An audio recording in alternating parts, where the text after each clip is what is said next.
Hello everyone. तो आज का हमारा टॉपिक है राजस्थान के प्रतीक चिन्ह। तो बिना देरी के शुरू करते हैं हमारी वीडियो को।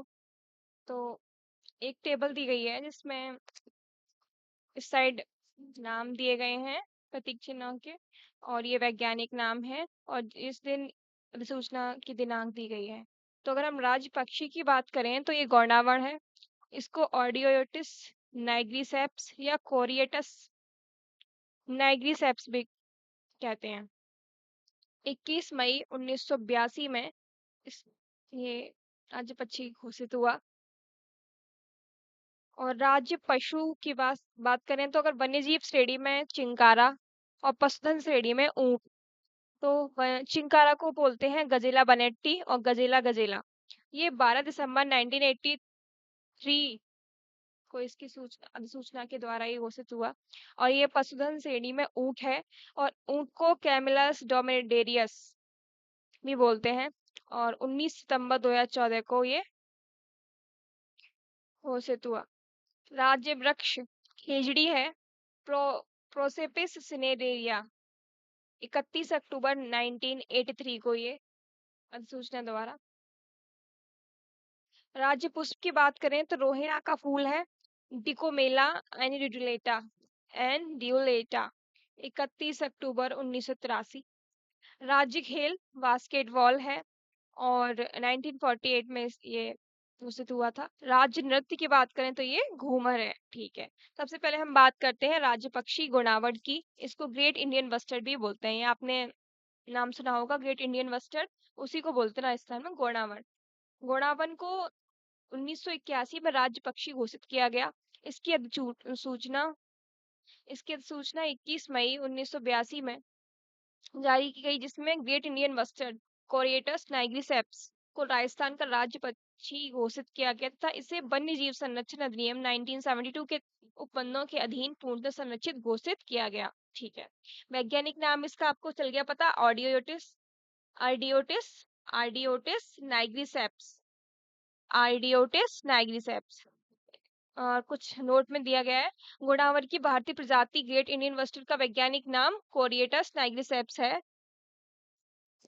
वर्ग ये एवीज वर्ड में आता है, वर्ग में आता है। कुल इसका कुल जो है ऑटिडेट है, ऑटिडिडे ऑटिडिडे। जातीय नाइग्रीसेप्स है। तो इसका उपनाम मतलब क्या क्या बोलते हैं और भी, इसको सोन चिड़िया बोलते हैं, इसे माल मोरनी, हड़ौती क्षेत्र में से माल मोरनी बोलते हैं। और शर्मिला पक्षी बोलते हैं इसको, बड़ा तिलौर बोलते हैं या हुकना बोलते हैं। राज्य में सर्वाधिक गौणावन कहाँ पाए जाते हैं? मरूद्यान जैसलमेर बाड़मेर। सौरसेन बारां में पड़ता है, जो कि सौकलिया अजमेर में पड़ता है। इसका प्रजनन केंद्र क्या है? जोधपुर जंतुआलय। गुणावण हैचिंग सेंटर रामदेवरा जैसलमेर। इस पक्षी की क्या विशेषताएं हैं? ये स्वभाव से शर्मीला पक्षी होता है तथा बस्तियों से दूर रहता है। प्रजनन काल अक्टूबर नवंबर माह में। भोजन तारामीरा व सेवण घास, तारामीरा व सेवन घास। घोड़ावर्ष लगभग 1 मीटर ऊंचा होता है। नर पक्षी की ऊंचाई 120 से 160 सेंटीमीटर तथा मादा पक्षी की ऊंचाई 70 से 75 सेंटीमीटर होती है। नर के मुकुट पर काली कलंगी लगी होती है। यह मूलतः अफ्रीका का पक्षी है अतः यह एक प्रवासी प्रजाति है। यह अधिक ऊंचाई पर नहीं उड़ सकता। ठीक है। विलुप्त होने के क्या कारण है? अधिक शिकार होने के कारण, आकार बड़ा होने के कारण, हाई टेंशन बिजली तारों में उलझकर। ठीक है। पवन चक्कियों के कारण। ठीक। इसका संरक्षण के लिए क्या क्या प्रयास किए गए? तो आईयूसीएन की संकटग्रस्त प्रजातियों पर प्रकाशित होने वाली रेड डेटा पुस्तक में इसे वर्ष 2011 में गंभीर रूप से संकटग्रस्त श्रेणी में रखा गया है। इसका क्या है? गंभीर रूप से संकटग्रस्त। ठीक है। क्रिटिकली इंडेंजर्ड है ये। भारतीय वन्यजीव संरक्षण अधिनियम 1972 की अनुसूची 1 में रखा गया है। ये अनुसूची 1 में रखा गया है भारतीय वन्यजीव संरक्षण अधिनियम 1972 में। वर्ष 1980 में गोनावर पर पहला अंतर्राष्ट्रीय सम्मेलन जयपुर में हुआ था। ठीक है। अब प्रोजेक्ट इंडियन बस्टर्ड के बारे में बात करते हैं। तो राजस्थान में 5 जून 2013 को प्रोजेक्ट इंडियन बस्टर्ड प्रारंभ किया गया, जिसकी थीम थी मेरी मेरी उड़ान न रोकें। क्रिटिकली एंजेंडर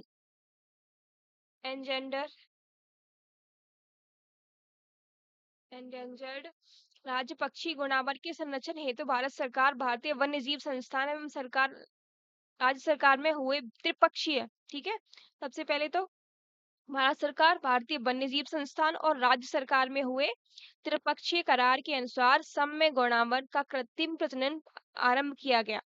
गोणावर की कृत्रिम प्रजनन कार्यक्रम के अंतर्गत इस पक्षी के 45 चूजों का पालन पोषण किया जा रहा है। जैसलमेर जिले के रामदेवरा स्थित गोणावर प्रजनन केंद्र में भारतीय वन्यजीव संस्थान, देहरादून और राजस्थान वन विभाग की टीम ने कृत्रिम गर्भाधान तकनीकों का प्रयोग कर दिनांक 16/10/2024 को गोणावर के चूजे के जन्म के सफलता प्राप्त की, जो कि गोणावर का पहला सफल कृत्रिम गर्भाधान है। वर्ष 2020 में गुजरात के गांधीनगर में प्रवासी प्रजातियों के संरक्षण हेतु आयोजित COP 13 का शुभंकर गिवी द ग्रेट इंडियन बस्टर्ड को बनाया गया। नोट: 1 नवंबर 1980 को गोणावर पर डाक टिकट जारी किया गया। ठीक है, गोणावर को जैसलमेर जिले का शुभंकर बनाया गया। अब हम बात करते हैं राज्य पशु की, जो कि वन्यजीव श्रेणी में है चिंकारा। 22 मई 1981 को राज्य पशु के रूप में घोषित किया गया, जिसकी अधिसूचना 12 दिसंबर 1983 को जारी की गई। इसका वैज्ञानिक नाम गजेला वनेट्टी है। चिंकारा की भारतीय प्रजाति का वैज्ञानिक वैज्ञानिक नाम क्या है? गजेला गजेला है। ठीक है। अब इसका उपनाम इसको और क्या बोलते हैं? छोटा हिरन भी बोलते हैं चिंकारा को। ठीक है। इसका विस्तार कहाँ पर ये पाया जाता है? ज्यादातर राजस्थान के मरो भाग में, सर्वाधिक यहाँ जोधपुर में पाया जाता है सर्वाधिक। चिंकारा प्रजनन केंद्र ये नाहरगढ़ अभ्यारण्य जयपुर में है। इसकी विशेषता क्या है चिंकारा की? यह एंटीलोप प्रजाति का एक वन्यजीव है। इसका रंग भूरा या बादामी होता है। वह नर व मादा दोनों में सींग पाए जाते हैं। ये समूहों में रहते हैं। एक समूह में 4 से 6 चिंकारा होते हैं। ये तेज दौड़ते हैं। घास, जंगली पौधे, कैर, आक आदि इनका भोजन है। ठीक है। राज्य वृक्ष खेजड़ी के बारे में बात करें तो खेजड़ी को राज्य वृक्ष के रूप में 31 अक्टूबर 1983 को अधिसूचित किया गया। वैज्ञानिक नाम प्रोसेपिस सिनेरेरिया।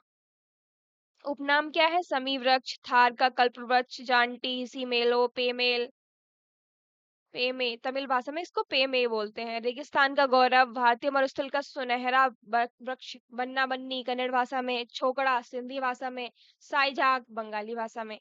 खिजड़ी के भाग, पत्तियां इसकी जो होती हैं लूम या लुंग, यह पशुओं के चारे के रूप में खिलाया जाता है, जिससे पशुओं में शारीरिक व दुग्ध वृद्धि होती है। फूल इसका मींझर, यह फूल मार्च अप्रैल माह में आते हैं, जिनमें पेट्रोलिट्रिन नामक एक खुशबूदार ग्लाइकोसाइड पदार्थ पाया जाता है। गांव में फूलों को चीनी में मिलाकर गर्भपात रोकने के लिए दवा के रूप में इसका प्रयोग किया जाता है। इसकी खिचड़ी के इसके फूल का इस्तेमाल किया जाता है। हरी फली जो है सांगरी बोलते से, इन फलियों की सब्जी बनाई जाती है। इन फलियों से सीने के दर्द और पेट की गर्मी शांत करने के लिए दवाई बनाई जाती है। सॉरी। सूखी और पकी फली जो होती है उसको खोखा बोलते हैं। राज्य में सर्वाधिक खिचड़ी कहाँ पाई जाती है? तो इसका क्षेत्र शेखावटी है, जिला ये नागौर। खिचड़ी का नुकसान पहुंचाने वाले क्या कारक हैं? तो सिलेस्ट्रोना ये कीड़ा है एक, और ग्लाइकोट्रमा ये कवक है। राज्य में पवित्र वन की अवधारणा के आधार पर खिचड़ी का संरक्षण। ठीक है। गोगाजी व झुंझार जी का थान खिचड़ी वृक्ष के नीचे बनाया जाता है। दशहरा के अवसर पर खिचड़ी वृक्ष की पूजा की जाती है। भाद्रपद शुक्ल दशमी के प्रतिवर्ष जोधपुर के खेजड़ली ग्राम में वृक्ष मेला लगता है। 12 सितंबर को खिजड़ली दिवस मनाया जाता है। अमृता देवी बिश्नोई के नेतृत्व में 1730 ईस्वी में खिजड़ी गांव जोधपुर दिए गए बलिदान के कारण तथा अमृता देवी की स्मृति में अमृता देवी वन्यजीव संरक्षण पुरस्कार भी दिए जाते हैं। ठीक है। अन्य प्रयास इसमें क्या क्या दिए गए? तो वर्ष 1991 में ऑपरेशन खेजड़ा चलाया गया। वर्ष 2009 में हरित राजस्थान कार्यक्रम चलाया जा रहा है। 2009 से चलाया जा रहा भी है। इसमें वृक्षारोपण को बढ़ावा दिया जा रहा है। ठीक है।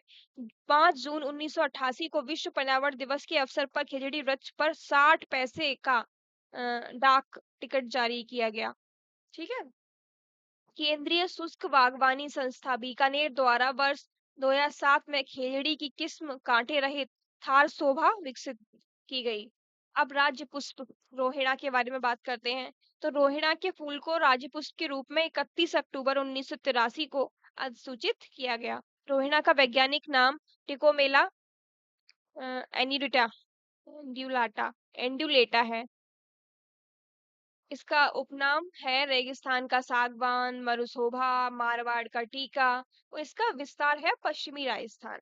विशेषता इस वृक्ष की है, ये वृक्ष मध्यमाकार अथवा छोटा होता है। फूल बड़े केसरिया, हरिमीच, पीला रंग की शाखाओं के अगले भाग पर लगते हैं। रोहिड़े के पुष्प मार्च अप्रैल माह में खिलते हैं। रोहिड़ा की लकड़ी से बंदूक की बट बनाई जाती है। नोट क्या है, रोहिड़ा को जरविल नामक रेगिस्तानी चूहा नुकसान पहुंचाता है। रोहिड़े को क्या है, जरविल नामक रेगिस्तानी चूहा। रोहिड़ा के लाभ क्या क्या है, यह एक यकृत प्लीहा रोग हर है, मतलब ये यकृत और प्लीहा की रोग को हरता है। यह नेत्रों के लिए लाभदायक है। यह कृमिहर, रक्त शोधक, मूत्र संग्राहक, यो, योनिस योनिस्त्रावहर स्त्रावहर, अग्नि दीपक तथा विषहर वृक्ष है। वाह। राज्य पशु के बारे में बात करते हैं, जो कि है पालतू श्रेणी में ऊंट। राजस्थान सरकार ने 30 जून 2014 को बीकानेर में आयोजित मंत्रिमंडल की बैठक में राज्य पशु के रूप में ऊंट की घोषणा की, जिसे 19 सितंबर 2014 को राज्य पशु के रूप में दर्जा मिला। तो ये सबसे लेटेस्ट यही आई थिंक है।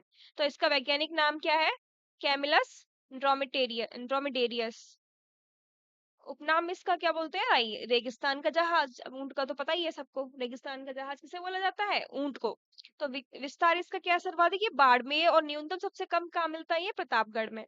सर्वाधिक मिलता है बाड़मेर में और सबसे कम मिलता है प्रतापगढ़ में। इसके संरक्षण के लिए क्या क्या प्रयास किए गए हैं, तो राजस्थान ऊंट वध निषेध और अस्थायी प्रवास या निर्यात विनियमन अधिनियम 2015 जारी किया गया, जो मार्च 2016 से लागू है। राष्ट्रीय कृषि विकास योजना के तहत केंद्र सरकार को की मदद से वर्ष 2016 में ऊंट विकास योजना शुरू की गई, जिसके तहत ऊंट के बच्चे के जन्म पर पशुपालकों को 3 किस्तों में 10,000 रुपए दे हैं। बजट 2024-2025 से इस राशि को बढ़ाकर 20,000 रुपए प्रति टोरडिया टोरडिया कर दिया गया है। प्रतिवर्ष जनवरी माह में बीकानेर में ऊंट महोत्सव का आयोजन किया जाता है। बीकानेर में किया जाता है ऊंट महोत्सव का। ऊंटों का मेला, ये पुष्कर मेला होता है, इसको कार्तिक पूर्णिमा को ही मनाया जाता है। ऊंट संस्थान केंद्र जोहड़वीड़ बीकानेर में स्थित है। ठीक है, बीकानेर में ऊंट महोत्सव मनाया जाता है हर साल जनवरी में। और ऊंटों का मेला कहाँ पे लगता है, पुष्कर, कार्तिक पूर्णिमा को। इसके बारे में अन्य तथ्य क्या है, राजस्थान में पाबू जी को ऊंटों के देवता के रूप में पूजा जाता है, पाबू जी को। ठीक है, ऊंट पालक जाति रायका रेवारी है।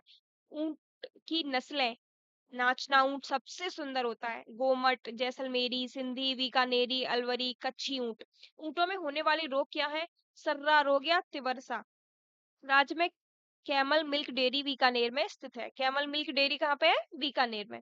ऊंटों के गले में के आभूषणों को गोरबंद कहा जाता है। ठीक है, बीकानेर के महाराजा गंगा सिंह ने प्रथम विश्व युद्ध में गंगा रिसाला नाम से ऊंटों की सेना भेजी थी। गंगा रिसाला नाम से ऊंटों की सेना भेजी थी, प्रथम फर्स्ट वर्ल्ड वॉर में भेजा था उन्होंने, बीकानेर के महाराजा गंगा सिंह ने। ठीक है, राज्य खेल के बारे में बात करें तो ये है बास्केटबॉल। वर्ष 1948 में बास्केटबॉल को यह राज्य खेल का दर्जा दिया गया। इस खेल के प्रत्येक टीम में 5 खिलाड़ी होते हैं। बास्केटबॉल में कितने हैं, प्रत्येक टीम में 5। ठीक है, अंतर्राष्ट्रीय खेलों की निर्धारित बास्केटबॉल कोर्ट 28 बाई 25 मीटर होता है। बास्केटबॉल अकादमी कहाँ पे है, जैसलमेर में है। राजस्थान के बास्केटबॉल खिलाड़ी और पुरस्कार, ये थोड़ा सा देखना है हमको। तो खिलाड़ी यहाँ पे पुरस्कार दिया है और ये किस जिले से संबंधित है वो दिया गया है। खुशीराम अर्जुन पुरस्कार इनको 1967 में मिला है और ये मूलतः झज्जर हरियाणा में जन्म हुआ इनका, बाद में एक कोटा आए, राजस्थान के निवासी हो गए। ठीक है, सुरेंद्र कटारिया अर्जुन पुरस्कार 1973 भीलवाड़ा के हैं ये। हनुमान सिंह अर्जुन पुरस्कार इनको 1975 में मिला है, नागौर के हैं ये। महाराणा प्रताप पुरस्कार भी इनको मिला 1983 से 84 में। और अजमेर अजमेर सिंह ये अर्जुन पुरस्कार 1982 और महाराणा प्रताप पुरस्कार भी मिला है 1983-84 में। ये संगरूर पंजाब से हैं। राधेश्याम अर्जुन पुरस्कार 1983 श्री माधोपुर सीकर से हैं ये। लक्ष्मण सिंह श्रु विशिष्ट पुरस्कार गुरु विशिष्ट पुरस्कार 1997 से 99। भंवर सिंह इनको भी गुरु विशिष्ट पुरस्कार 97 से 99 मिला है। और पुष्पेंद्र सिंह गुरु विशिष्ट पुरस्कार 2000 से 1 2001 तक मिला इनको। सत्य प्रकाश महाराणा प्रताप पुरस्कार 87। हिसार हरियाणा की है ये। राम कुमार महाराणा प्रताप पुरस्कार 1988। द्वारका दिल्ली खुशी राम का पुत्र। अच्छा। ध्यानचंद पुरस्कार इन 2003 में मिल चुका है। अशोक कुमार गहलावत महाराणा प्रताप पुरस्कार 1992। सालू शर्मा महाराणा प्रताप पुरस्कार 1992। वीरेंद्र जोशी महाराणा प्रताप पुरस्कार 1993 से 97। पंकज मलिक महाराणा प्रताप पुरस्कार 1997 से 99। महिपाल सिंह महाराणा प्रताप पुरस्कार 1999 से 2000। जैसलमेर के हैं ये। महेंद्र सिंह महाराणा प्रताप पुरस्कार 2005 से 2006 जयपुर के हैं ये। लोकेश यादव महाराणा प्रताप पुरस्कार 2006 से 2007 जयपुर से हैं, संबंधित है ये। राज्य नृत्य की बात करें तो ये घूमर है। घूमर का अर्थ घूमकर नाचना, ठीक है। उपनाम राज्य नृत्यों का सिरमौर राजस्थानी नृत्यों की आत्मा। घूमर भील जनजाति की पारंपरिक लोक नृत्य है जिसे वर्तमान में सभी समुदायों द्वारा किया जाता है। यह महिलाओं द्वारा किए जाने वाला नृत्य है। घूमर नृत्य को संरक्षित करने और बढ़ावा देने के लिए वर्ष 1986 में राजस्थान में गणगौर घूमर नृत्य अकादमी स्थापित की गई। किस समय? 1986 में, ठीक है। राजस्थान सरकार की आधिकारिक वेबसाइट के अनुसार राज्य में उपरोक्त 7 प्रतीक चिन्ह ही हैं, लेकिन अन्य स्रोतों के अनुसार निम्न को भी प्रतीक चिन्ह में शामिल किया गया है, ठीक है। अभी तक हमने जो पढ़े यही है अगर उसकी आधिकारिक वेबसाइट पे जाते हैं तो, लेकिन अन्य स्रोतों से हमने पता किया है और ये प्रतीक चिन्ह और कुछ कुछ और भी है जो कि हम इनके बारे में अब पढ़ने वाले हैं। तो राज्य लोकगीत की बात करें तो केसरिया वालम आओ नी पधारो मारे देश, आपने गाना सुना होगा, बहुत ही फेमस है। तो ये जो है राज्य लोकगीत है। यह मांड गायन शैली में गाया गया है। इसे ख्याति मांड गायिका अल्लाह जलाई बाई ने दिलवाई। यह एक विरह गीत है, ठीक है। राज्य लोक वाद्य यंत्र अलगोजा है। यह सुसिर वाद्य यंत्र है। यह वाद्य मुंह से सीटी बजाने की प्रक्रिया का विकसित रूप है। इसमें 4 छेदों वाली 2 बांसुरी होती हैं।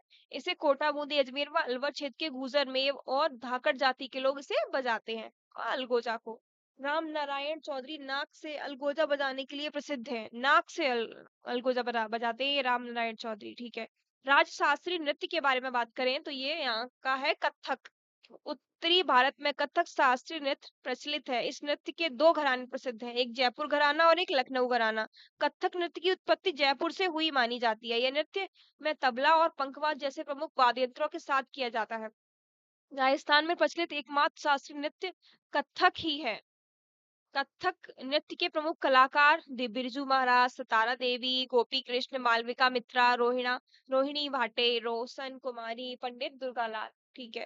राज्य कवि की बात करें तो सूर्यमल मीसर, इनको राजस्थानी कवियों में नव जागरण का प्रथम कवि माना जाता है। इनके प्रमुख ग्रंथों की बात करें तो वंश भास्कर, बलवंत विलास, वीर सतसई, छंद मयूख, बुद्ध सिंह चरित्र।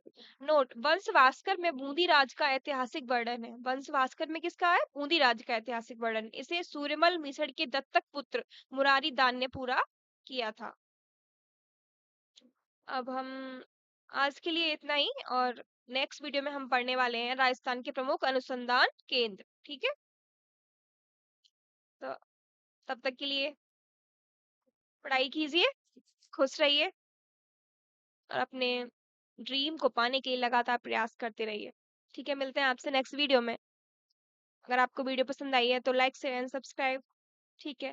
Bye bye everyone.